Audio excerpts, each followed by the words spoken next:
మషాలాలవి ఏం లేకుండా సింపుల్‌గా, టేస్టీగా మన పెద్దవాళ్ళు అప్పుడు కర్రీస్ ఎలా చేసేవారో చూసేద్దామా?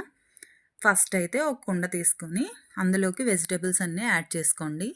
చూడండి నేను వెజిటబుల్స్ అన్నీ యాడ్ చేసేసాను. తర్వాత అయితే కొంచెం కారం, అలాగే పసుపు, సాల్ట్, కరివేపాకు, నూనె ఇవన్నీ వెజిటబుల్స్‌లో వేసుకొని వెజిటబుల్స్‌కి కారం అది పట్టేలాగా కొంచెం మిక్స్ చేసుకోండి. మిక్స్ చేసేసుకున్న తర్వాత నేనైతే ఈ కర్రీ గ్యాస్ మీద కాకుండా కట్టెల పొయ్యి మీద అయితే వండుదాం అనుకుంటున్నాను. ఎందుకంటే కట్టెల పొయ్యి మీద వండితే టేస్ట్ బావుంటది అని చెప్పి అంటారు కదా!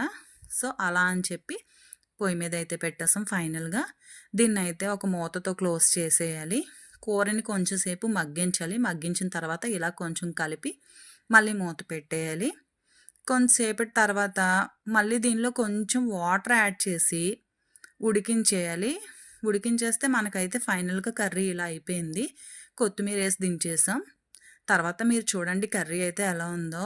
నిజంగా చెప్తున్నాను టేస్ట్ అయితే చాలా చాలా బావుంది.